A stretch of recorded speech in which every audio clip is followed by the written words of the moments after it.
Innal hamdalillah nahmaduhu wa nasta'inuhu wa nastaghfiruh wa na'udzu billahi min shururi anfusina wa min sayyiati a'malina may yahdihillahu fala mudilla lahu wa may yudlil fala hadiya lahu asyhadu an la ilaha illallah wahdahu la syarika lah wa asyhadu anna muhammadan abduhu wa rasuluh sallallahu alaihi wa alihi washabihi wa man tabi'ahum bi ihsan ila yaumiddin amma ba'du. Asdaqal hadits kitabullah wa khairal hadi hadi Muhammadin sallallahu alaihi wa alihi wasallam. Syarrul umuri muhdatsatuha fa inna kulla muhdatsatin bid'ah wa kulla bid'atin dhalalah wa kulla dhalalatin finnar. Ma'asyiral muslimin jamaah Jumat rahimani wa rahimakumullah. Alhamdulillah, di hari Jumat yang diberkahi ini Allah Subhanahu wa taala masih senantiasa memberikan kepada kita curah nikmat yang sangat banyak, dan nikmat yang paling besarnya tatkala seorang diberikan keistiqomahan, diberikan keislaman, diberikan keimanan sampai pada hari Jumat yang diberkahi ini. Dan juga tak lupa kita kirimkan salawat dan salam atas Rasulullah sallallahu alaihi wasallam serta para sahabat, para tabi'in, para tabi'ut tabi'in, dan orang-orang yang mengikuti mereka dengan baik sampai hari kiamat. Pada khutbah Jumat yang ringkas ini kami akan membacakan satu ayat dari surah At-Tur, penjelasan dari keutamaan orang-orang yang beriman tatkala mereka masuk dalam surga Allah Subhanahu wa taala. Tepatnya di ayat di surah At-Tur pada ayat yang ke-21. A'udzu billahi minasyaitonir rajim. Walladzina amanu wattaba'athum dzurriyyatuhum biimanin alhaqna bihim dzurriyyatahum wama alatnahum min amalihim min syai' kullu imri'in bima kasaba rahin. Terjemahan dari mana ayat? Walladzina amanu, dan orang-orang yang beriman, wattaba'athum dzurriyyatuhum, dan keturunan mereka mengikuti mereka, biimanin, dengan keimanan, alhaqna bihim dzurriyyatahum, maka kata Allah, kami akan ikutkan kepada mereka keturunan mereka. Alhaqna bihim dzurriyyatahum wama alatnahum min amalihim min syai', dan kami tidak akan kurangi dari amalan-amalan mereka sedikit pun. Kullu imri'in bima kasaba rahin, setiap jiwa, setiap orang tergadaikan dengan apa yang dia telah amalkan, dengan apa yang dia telah usahakan. Ayat yang mulia ini penggambaran dari sebagian keutamaan Allah Subhanahu wa taala untuk orang-orang yang beriman. Tatkala mereka di surga nanti, Allah Subhanahu wa taala akan kumpulkan mereka dengan anak keturunan mereka yang punya keimanan juga. Walaupun mungkin dari anak-anak mereka tidak beramal seperti amalan mereka, tapi Allah Subhanahu wa taala akan ikutkan mereka, karena seorang akan dikumpulkan dengan keturunan mereka tatkala mereka semua punya keimanan kepada Allah Subhanahu wa taala. Demikian pula ayah-ayah mereka juga akan diikutkan oleh Allah Subhanahu wa taala. Itu diterangkan dalam ayat yang lainnya di surah Ar-Ra'd oleh Allah Subhanahu wa taala, jannatu 'adnin yadkhulunaha wa man salaha min abaihim wa azwajihim wa dzurriyyatihim. Surga-surga Aden, mereka akan memasukinya. Jannatu 'adnin yadkhulunaha wa man salaha min abaihim, dan siapa saja yang soleh dari ayah-ayah mereka, wa azwajihim, dari istri-istri mereka, wa dzurriyyatihim, dan dari keturunan mereka, dikumpulkan oleh Allah Subhanahu wa taala di surga nanti tatkala mereka punya keimanan kepada Allah Subhanahu wa taala. Dan juga diterangkan di ayat yang lainnya, para malaikat senantiasa mendoakan orang-orang yang beriman agar mereka dimasukkan ke dalam surga Allah beserta dengan ayah-ayah mereka, istri-istri mereka dan keturunan-keturunan mereka. Diterangkan oleh Allah di surah Ghafir oleh Allah Subhanahu wa taala dari doa para malaikat, mereka berdoa, Rabbana wa adkhilhum jannati 'adnin allati wa'adtahum wa man salaha min abaihim wa azwajihim wa dzurriyyatihim. Wahai Rabb kami, masukkanlah mereka ke dalam surga-surga Aden yang telah Engkau janjikan kepada mereka, dan siapa saja yang soleh dari kalangan ayah-ayah mereka, dari istri-istri mereka, dan dari keturunan-keturunan mereka. Mungkin dari doa dari para malaikat yang mendoakan orang-orang yang beriman agar mereka dikumpulkan oleh Allah Subhanahu wa taala di surga nanti bersama dengan keluarga mereka, dari ayah mereka, dari istri-istri mereka, dari keturunan-keturunan mereka. Ayah ibu mereka dikumpulkan oleh Allah. Walaupun mungkin ayah ibunya tidak beramal seperti amalan mereka, Allah akan kumpulkan mereka, akan mengangkat mereka dengan derajat yang tinggi sesuai dengan dari derajat yang dimiliki oleh orang-orang yang beriman tersebut. Demikian pula sebaliknya, jika ayahnya adalah ayah yang memiliki kedudukan yang tinggi dalam agama, dalam keimanan, dan anak-anaknya yang beramal di bawah daripada itu, Allah Subhanahu wa taala juga akan angkat mereka, akan tinggikan mereka bersama dengan ayah-ayahnya, dengan orang tuanya yang memiliki kedudukan yang tinggi tadi itu.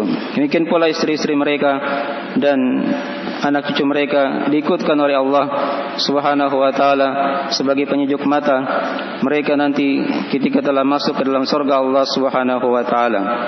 Di sini yang perlu kita ingatkan tentang makna keimanan. Walladzina amanu, dan orang-orang yang beriman.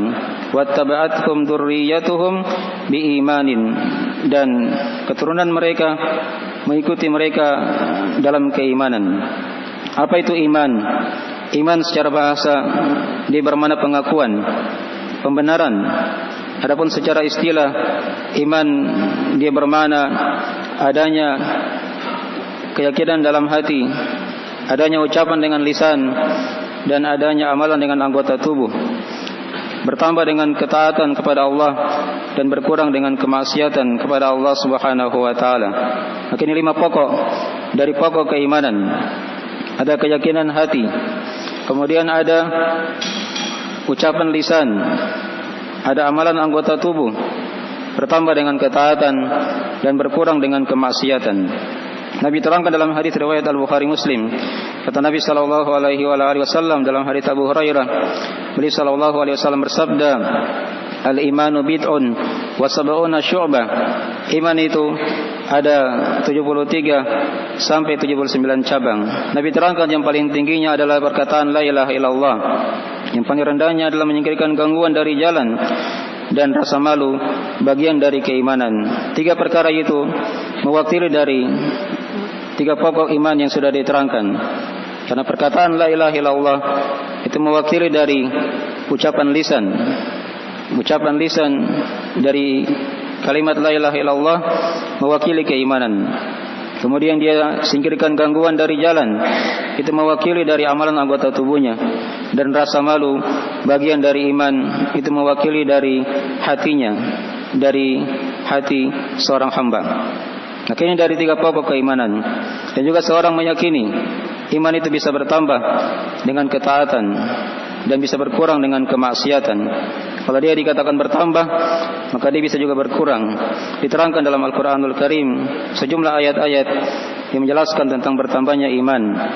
Dari tatkala mereka membaca Al-Quranul Karim, wa idza tuliyat alaihim ayatuhu zadathum imana.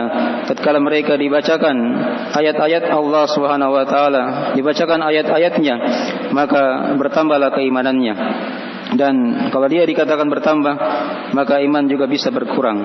Bisa berkurang dengan dosa dan maksiat, dan kadang bisa hilang iman tersebut waliyadzubillah dengan kekafiran, kesyirikan kepada Allah Subhanahu wa taala. Maka ini diingatkan kepada kita dari manfaat keimanan tersebut. Dia bermanfaat di dunia, di alam barzah, dan di akhirat nanti. Di akhirat nanti orang-orang yang beriman akan dikumpulkan oleh Allah Subhanahu wa taala dengan keluarga mereka, dengan ayah mereka, dengan anak-anak mereka dan istri-istri mereka, tapi dengan syarat sepanjang mereka semua punya keimanan kepada Allah Subhanahu wa taala.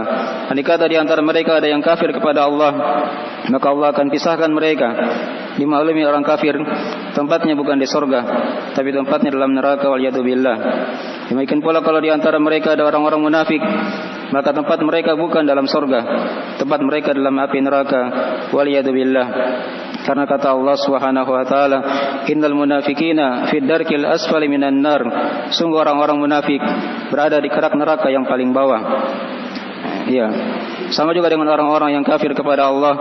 Kalau di antara mereka dari keluarga mereka ada yang kafir, maka mereka akan ditempatkan dalam neraka jahannam, waliyadzubillah. Innal ladzina kafaru min ahlil kitabi wal musyrikin fi nari jahannam khalidina fiha. Sungguh orang-orang yang kafir dari kalangan ahli kitab dan kaum musyrikin, tempat mereka seluruhnya sama dalam neraka jahannam, mereka kekal selama-lamanya. Jadi syarat dikumpulkan di surga itu hanyalah dengan keimanan kepada Allah Subhanahu wa taala. Kemudian dikatakan tadi, diterangkan di akhir ayat yang telah kita bacakan, kullu mri'in bima kasaba rahin. Setiap jiwa, setiap orang tergadaikan dengan apa yang dia telah usahakan. Ini hakikat dari kehidupan kita. Dalam kehidupan ini, seorang dia hakikatnya menggadaikan dirinya kepada Allah Subhanahu wa taala. Ada yang selamat, ada yang celaka.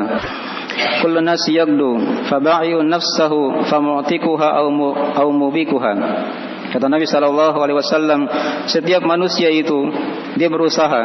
Di antara usahanya itu ada yang bisa menyelamatkan dirinya dari siksa api neraka, dan sebaliknya ada yang justru menjerumuskan dirinya dalam api neraka Allah Subhanahu wa taala. Dan juga diterangkan di ayat yang lainnya, kata Allah Subhanahu wa taala, kullu nafsin bima kasabat rahina illa ashabal yamin.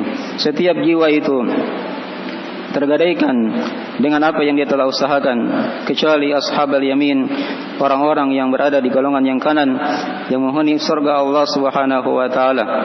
Dan setiap orang tidaklah menanggung dosa orang yang lain. Tiap-tiap dia membawa dari dosanya masing-masing kalau dia punya dosa, dan akan dihisab pada hari kiamat oleh Allah Subhanahu wa taala. Innahu waliyudzalika wal qadiru alaih. Aqulu qali hadza kama tasma'un. Astaghfirullah li wa lakum. Innahu huwal ghafurur rahim.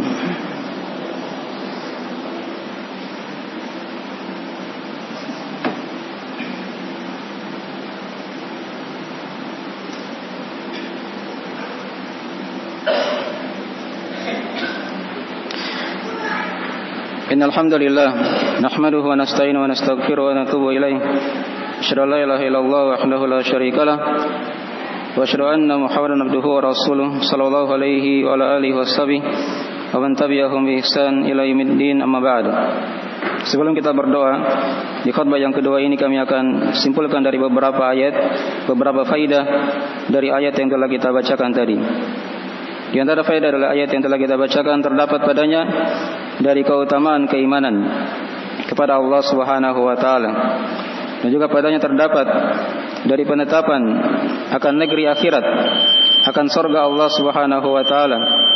Dan juga padanya dari ayat yang telah kita bacakan terdapat padanya dari keutamaan dari orang-orang yang beriman, dari kalangan keluarga yang beriman, karena mereka akan dikumpulkan oleh Allah Subhanahu wa taala. Dan juga dari ayat yang telah kita bacakan terdapat padanya pelajaran akan maha adilnya Allah Subhanahu wa taala. Setiap amalan seorang hamba tidak akan dikurangi oleh Allah Subhanahu wa taala. Karena dikatakan tadi, wa ma alatnahum min amalihim min syai'. Kemudian juga dari sini juga diterangkan kepada kita, surga itu akan diwarisi oleh orang-orang yang beriman tatkala mereka punya amalan. Karena diterangkan di ayat yang lainnya, kata Allah Subhanahu wa taala, wa tilkal jannatul lati uristumuha bima kuntum ta'malun. Dan itulah surga yang kalian warisi karena sebab amalan kalian. Oleh karena itu seorang masuk surga itu bukan dengan dia berhayal atau hanya dia hidup di muka bumi ini dalam keadaan lalai, ya bermain-main, tidak ada amalan. Tapi dia masuk surga itu dengan usaha, dengan amalan. Karena di antara amalan dan usaha seorang hamba, ada yang menyelamatkan dia dari siksa api neraka, dan justru ada yang memasukkan dia dalam neraka, waliyadu billah. Dan juga dari ayat ini yang telah kita bacakan, terdapat padanya penjelasan bahwa setiap manusia itu hanya menanggung dosanya masing-masing. Dia tidak menanggung dosa orang lain, kecuali kalau misalnya ada kezaliman yang mungkin dia telah perbuat kepada orang yang lainnya. Itu kadang dia dipikulkan dosa orang tersebut jika amalan solehnya sudah habis. Dan itu yang diterangkan di sebagian hadis tentang kisah orang-orang yang bangkrut. Mungkin dari sebagian faedah dari penjelasan ayat yang telah kita bacakan, semoga Allah Subhanahu wa taala senantiasa memberikan kepada kita keimanan dan menjadikan kita dari penghuni surganya, dikumpulkan kita di surga bersama dengan ayah-ayah kita, dengan keluarga kita yang beriman juga kepada Allah Subhanahu wa taala. Innahu waliyudzalika wal qadiru alaih. Innallaha wa malaikatahu yashalluna 'alan nabi ya ayyuhalladzina amanu shallu 'alaihi wa sallimu taslima. Allahumma shalli wa sallim ala abdika wa rasulika wa nabiyyika Muhammad wa man sara bi nahjihi minas sahabati wal khulafa'ir rasyidin wa man tabi'ahum bi ihsan ila yaumiddin. Allahumma aminna fi awtanina wa aslih a'immatana wa walata umurina waj'al hadzal balada baladan amina mutma'inna wasa'ira biladil muslimin. Allahumma taqabbal minna innaka antas samiul alim wa tub alaina innaka antat tawwabur rahim. Allahumma arinal haqqa haqqan warzuqna ittiba'ah wa arinal batila batila warzuqna ijtinabah. Allahumma ya muqallibal qulub tsabbit qulubana ala dinik wa ta'atik. Allahumma inna nas'aluka ilman nafi'a wa rizqan thayyiban wa amalan mutaqabbala. Allahumma hab lana min azwajina wa dhurriyyatina qurrata a'yun waj'alna lil muttaqina imama. Rabbana la tuzigh qulubana ba'da idh hadaitana wa hab lana min ladunka rahmah innaka antal wahhab. Rabbana atina fid dunya hasanah wa fil akhirati hasanah wa qina adzabannar. Subhana rabbika rabbil izzati amma yasifun wa salamun alal mursalin walhamdulillahi rabbil alamin wa aqimis shalah.